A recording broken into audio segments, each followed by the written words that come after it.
તો દિયોદરમાં લોન માટે CIBIL score check કરવાના બહાને કૌટુંબિક ભત્રીજાએ કાકાના દસ્તાવેજો મેળવીને કરોડો રૂપિયાની ઠગાઈ આચરી હોવાનો કિસ્સો સામે આવ્યો છે। લાખણીના લવાણા ગામના ભત્રીજા ગોપી સેંધાભાઈ ચૌહાણે કાકા બળદેવભાઈ ચૌહાણની જાણ બહાર ખાનગી બેંકમાં ખાતું ખોલાવી રૂપિયા 72 લાખથી વધુનું શંકાસ્પદ ટ્રાન્ઝેક્શન કરી દીધું હતું। સુરતના પુણે પોલીસ સ્ટેશનમાંથી સાયબર અરજી સંદર્ભે ફોન આવતા સમગ્ર ભાંડાફોડ થયો હતો। આ બનાવ અંગે કાકાએ ભત્રીજા ગોપી ચૌહાણ સામે ફરિયાદ નોંધાવતા પોલીસે ગુનો નોંધી વધુ તપાસ હાથ ધરી છે। પુના પોલીસ સ્ટેશનમાંથી નોટિસ આવી ત્યારે મને જાણ થઈ છે કે મારું ખાતું બનાસ બેંકની અંદર છે।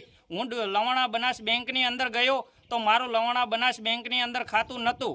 ત્યાંથી મને જાણવા મળ્યું કે ડુચકવાડા બ્રાન્ચની અંદર મારું ખાતું છે। હું ડુચકવાડા બ્રાન્ચની અંદર ગયો તો મારું ડુચકવાડા બ્રાન્ચની અંદર મેનેજરનું કહેવું એવું છે કે તે જ ખાતું ખોલાયું છે। હું ડુચકવાડા બેંકની અંદર સહી નથી કરી, મેં ખાતું નથી ખોલાયું તો મારું ખાતું કેવી રીતે ખુલ્યું?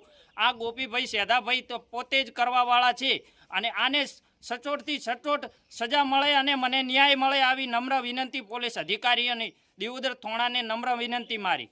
આવા બધા કેસો બનતા હોય છે। બેંક એના તરફથી ખૂબ જાગૃત કરે છે કસ્ટમરને અને અમે પણ ખૂબ અહીંયા જે કસ્ટમર આવે છે તો અમે પણ એમને સતત વારંવાર કહીએ છીએ કે બેંકમાં અત્યારે ખૂબ ફ્રોડ ચાલી રહ્યું છે તો તમારા એકાઉન્ટ સેફ રાખો, તમારી પાસબુક છે, તમારું એટીએમ છે એને લોકરમાં રાખો અને બેંક સિવાય ક્યારેક કોઈને બેંકના કર્મચારી માગે તો જ એમને આપો, બાકી અન્યથા કોઈને ના આપશો। સર, ફરિયાદીનો આક્ષેપ છે કે બેંકના અંદર ખાતું ખોલાવવા માટે ખુદ આવ્યો નથી, તો આ બેંકના અંદર એવું કોઈ ખાતા ખુલી શકે?